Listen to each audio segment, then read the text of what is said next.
Hi traders, and welcome to the Technical Analysis Market Watch on Friday the 23rd of January. So we've seen another volatile week this week with a lot of the key currencies and indices moving to significant levels again. So we'll jump straight into the charts and see if we can identify any trades for today or early into next week. So we'll start out here with the Aussie USD, and we can see that we've seen a really big week again in terms of movement.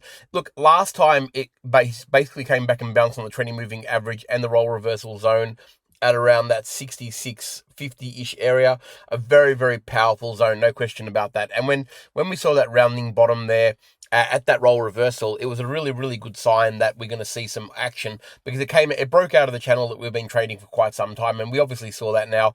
This week has been no exception. Very strong week, and you'd think that we're looking at a target of around that sort of 68, sort of 80 to 90 area in the first instance. You can see that red line there. That's been there for quite some time, so that target's been in play for quite a while now, and we can see that we've got some really strong momentum heading that way.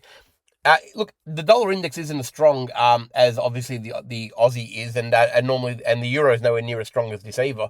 But this has been its own beast recently, and really we're trading it in isolation, independent of what the dollar index and other currencies are doing, because this is the one that's showing the best technicals really to head to the levels that we're after. Now, that 68.80 to 69 level is obviously the first target, but once we get a breakthrough there, really there's not a lot stopping it to get to the 70-cent mark. So what we're looking for here is a bit more momentum to continue on to this level around that red line there that we can see. Once we get past there, I'd be looking at probably taking profits on the longs from this area here. That's an independent trade in itself, and then it will probably more than likely turn around a little bit and probably give a bit back before it eventually breaks through. I wouldn't be trading to 70 cents on the first breakthrough, because generally speaking, when we see a level of resistance like we do here, it does often pull back a little bit to it. So it may break through, pull back to around that level, and then off to the 70-cent mark is probably the main aim. But at that point, we'd be looking for a series of higher highs and higher lows on a smaller time frame. And that will give us the confidence that we need. The momentum is going to continue, but we must wait for that higher high, higher low sequence on, say, a 15-minute or a 1 hour, and then we look for that big move up. But really good trading on the Aussie. If you're looking for a bit of a pullback, it certainly could come back down to the 20 moving average if we see weakness there, but I wouldn't be counting on that as my trading strategy, because I think that's fraught with a little bit of danger. It's not guaranteed to pull back, and realistically, there's enough momentum pushing it up at the moment. It looks pretty good. All right, we'll move over to the dollar index. Now, this has been an interesting one. Again, we've seen a bit of weakness this week, which still has found itself around this level of support. Now, yes, it's broken through that 98.80 area that we had the red line at.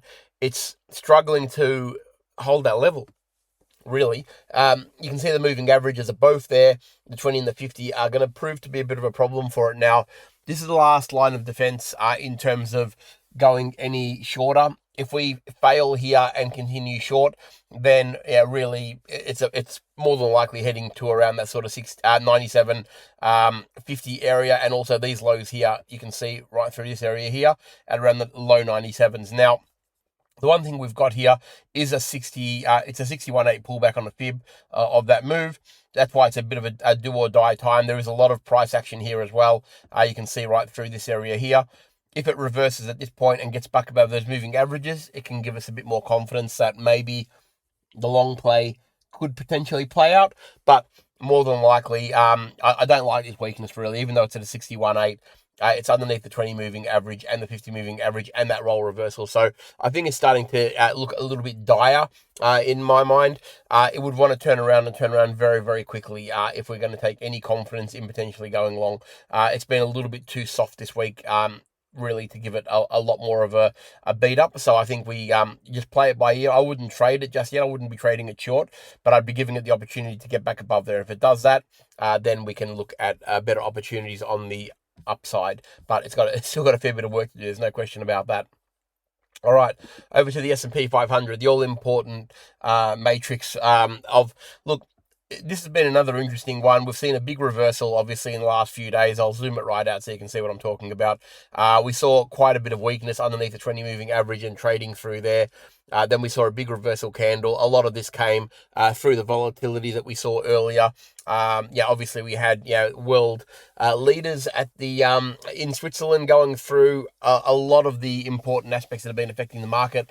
The market has reacted relatively positively to it, and we saw another reasonable move up today. It's given back a little bit, but it's trying to get up above that 20 moving average. Right about now, though, we are trading just on it. So realistically, in my mind, it needs to stay above it in order to maintain strength. It has pulled back, there's no question about that in the aftermarket. So realistically, where it starts trading in the next session is going to determine, in my mind, the short-term move in terms of whether it's going to be pushing up higher to around that all-time high. Really, 7,000 is what we're looking for here. That's the level that we're aiming for, which is still about 90 pips away or 90 points away.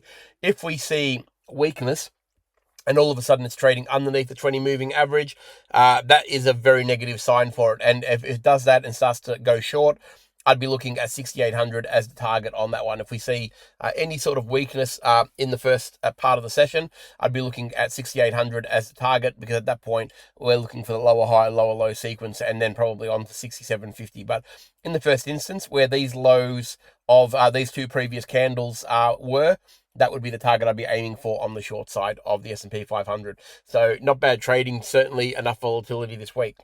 Let's go over to the shiny metal gold, the all-conquering gold. Look, it's fast-tracking its way through these $100 zones very, very quickly. For those who have been trading for quite some time on the gold market, look, there's been so many technical opportunities to actually get in.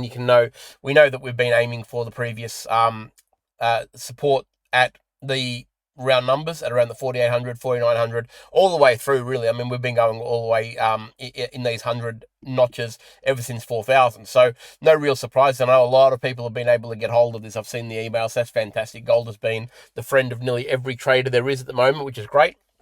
But where it ends, nobody really knows. Like, gold's not, linked to anything in terms of a fair value. So really, while there's uncertainty in the markets, especially, gold is considered a safe haven, and it has certainly been doing that recently. 5,000 is obviously the next logical target for it. It's very, very close to it. Look, we were talking about it earlier in the week, and the reality is, it's already put on $200 since then. So you would think that 5,000 is going to be the logical target for people who are still long in it. There's been a lot of opportunities to get in on the 1 hour and 15-minute time frames in terms of pullbacks to the 20 moving average that we always talk about.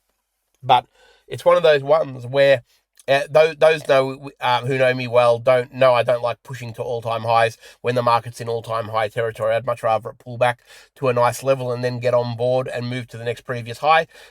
Gold has proven difficult to do that over the last, probably over the last year, really, but it has given us the opportunity to aim for the round numbers and the logical psychological levels. And the next one for this one would be 5,000. It doesn't mean that it's absolutely going to get there, but the way it's been blasting through the psychological levels, you'd think there's a reasonable chance that it can get to that point. So any longs, I'd be looking at taking it at 5,000. But if it rolls over, I wouldn't even take the counter trend. I think it's just too strong. Normally, I love a counter trend, but if it's substantial, but this is too strong. This momentum is just way too strong to get in, and you're better off just really jumping on board with the momentum when you get mini pullbacks on the smaller time frame. And oil is the last one we'll have a look at today. Look, it's been one of those ones where it's trying very, very hard to make a higher, low sequence. It's done all the right things. It's got the low, the higher low, landing on the 20 moving average and the 50 moving average. It's also a 50-20 cross. You can see here we've crossed now, and it's been a weakish sort of session in terms of what it's done, but as long as it's trading above those moving averages, I'm still okay with it. I'm not going to get serious on it until it breaks past that 62.20. If we get a daily close above there, I'd be starting to look at the 65.50 as the next target. You can see here this red line.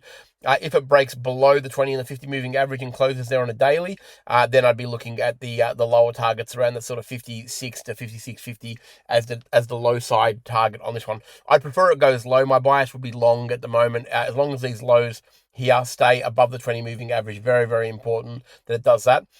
If we're trading underneath those moving averages again with daily closes, I'd be starting to get concerned for this one. So look for the price action around here, but at the moment we've got a reasonable base. So we'll see what gives in the next session. So I hope everyone's had a great week's trading. Look, we've seen good opportunities again and good levels hit. We've got enough volatility in the market to push these levels around, and obviously we are going to start seeing a bit more stability. Well, we'd like to think we're going to see a bit more stability over the next few weeks, given that a lot of the tension seems to be easing around the world, and hopefully the big volume is going to start returning to the markets, and we'll start to get some predetermined levels that we can aim for with a bit more market certainty. So have a fantastic weekend, and I look forward to seeing you all next week.